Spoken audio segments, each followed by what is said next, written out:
Hey everyone, welcome to your video on the terms you need to know for conducting psychological experiments. This is Miss Boynton. And I'm Mrs. Herrera. And we're going to walk you through all the steps you need for the experiment we're going to conduct on Monday. Be sure to make sure you have your note-taking guide out with you, as you'll need to be filling that out as you're watching so that you can participate in our fun activity in class when you return. And also remember, as you're going through these slides, to take advantage of doing the process at home.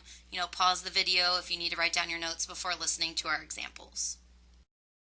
Okay, so the first big term you need to know is a hypothesis. And one of the big misconceptions about a hypothesis is some people think it's what you proved correct in an experiment. That's not true. A hypothesis is just what an experimenter thinks is going to happen when they conduct a particular experiment. And you really want to make sure when you do write a hypothesis that it would be clear to anyone who reads it, not just to yourself. And one of the terms we use with hypothesis is an operational definition. And that's just you making sure that every term that's in your hypothesis is clear to anyone who reads it. This slide, we have some examples. So my unclear hypothesis is strict parents have children who are more well behaved. We have no idea what it means to be a strict parent based on just that word. You might have some ideas, but it's not very specific, and it would be hard to conduct an experiment or research on that topic. So you'll see in the second example there that I said, for my specific definition, parents who have a curfew for their children. So that's how I would define strict for my experiment. The next thing with the hypothesis, in our class we'll typically write hypothesis in an if-then format. We really do this for two reasons for you guys. One is it makes it easier to identify the independent and dependent variable, which we'll talk about in a couple minutes. And two, it just makes it really clear for other people to understand what you're meaning with your hypothesis as you move forward. And at the bottom of the slide you'll see an example of a properly written hypothesis. So once you have your hypothesis set, now you need to have your next step, which is to identify your variables within your experiment that you're going to be looking at. And you're going to have two variables. One is going to be the independent variable, and the second will be the dependent variable. So we're going to talk about how you identify which is the independent, which is the dependent, and how do you identify those. So the first variable is the independent variable, and I always think about the independent variable, I always circle the I in independent and match it with the I in the if part of a statement. Our independent variable is the factor or the portion, the variable in our research that we as researchers can control. We are in charge of it. And it's always the if part of the hypothesis if you do that properly, the hypotheses. So if you circle the I in independent and the I in if, you know that they match. So whatever you put as your if part is going to be your independent variable. So for example, if you eat your vegetables daily as a child, then you will not be obese as an adult. I've circled that I in the if, and that matches if independent variable is going to be eating vegetables. I as a researcher can control who eats vegetables and who doesn't in my research. The second variable is the dependent variable. This is the outcome. This is what we're looking for. This is what we measure. This is what we're hoping to find out has been affected by the independent variable. It's always the then part of the experimental statement, and it's what is constantly changing. It's the results that we look for. We as researchers really have no control over this variable. We're just merely measuring this variable. For an example, if students take their ACTs in the morning, then they will earn higher scores. Well, the independent variable is the if part, so students taking their ACTs. I as an experimenter can control who gets to take their ACT, but I can't as an experimenter control what their score is, which is what I'm measuring. So that dependent variable is the then part, the score that they got on their ACT test. So in order for a study to be accurate, we want to make sure that we keep everything the same for those that we are testing our hypothesis on, except for the independent variable. Some of the people we're testing, we're going to expose them to the independent variable, and others we're not. It's also important to make sure that other things such as location and conditions don't change if possible. We want to put it in the same location for everybody we study. For example, if we are looking to see if older people talk more or less than teenagers, we don't want to experiment on older people at a library and teenagers in a cafeteria, because that's not equitable. That's not really measuring who talks more, there's a third variable there, such as the location, that might affect our data. All right, so the next thing we're going to talk about is who's involved in an experiment.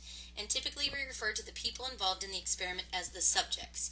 And in psychology, experiments are typically conducted on either people or animals. And as we go through the semester, you'll get to see some different research conducted on both groups.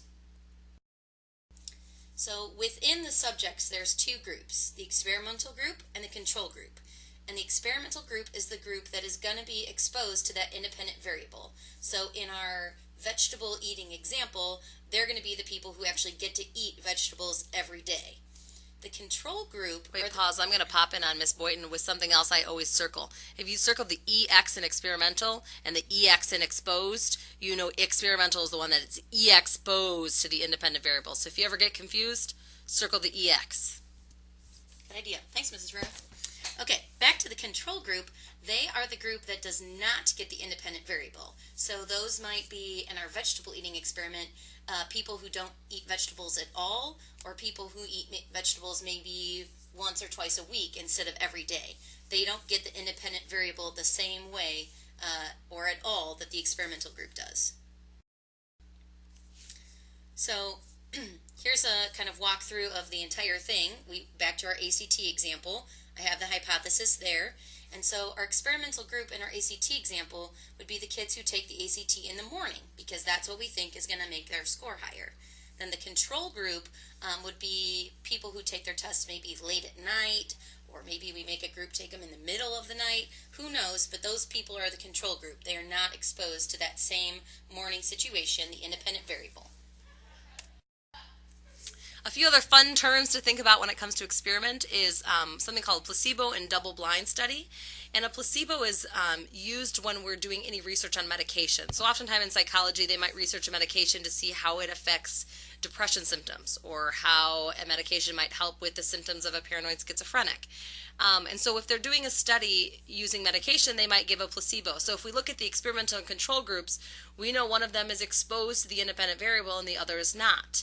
Well, if I'm studying a drug to see if it helps to change the symptoms in depression, I want to make sure that they're both taking something, taking a drug. So that's the only difference, is the chemicals that are in the drug. So I might give the control group, the group that's not exposed to the independent variable, something like a placebo or a fake sugar pill, a pill that has no active ingredients, but they feel or they don't know if it's the actual pill or not. So they're still actually going through the process of taking a pill. A second fun term is a double-blind study, and again, this is done most often when you do research on medications. And this is where the participants in the study and the researcher who's gathering the data has no idea who's in the experimental and who's in the control group, or has no idea who took the actual pill that I'm checking to see helps with depression symptoms and who's taking the placebo. That way we're trying to eliminate any bias in the research to make sure that the outcome is actually because of that drug and not just because they think that they're taking the drug.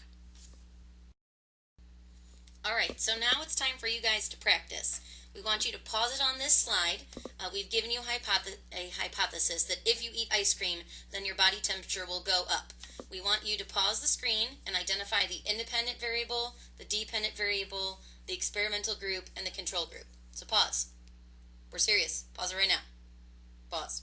Actually pause. All right, well, we hope you got everything right. Here's the correct answers. Obviously, for the control group, there can be more than one right answer. In this case, you might have more than one control group. So as long as you identified one of those or something similar to one of those, you are good to go.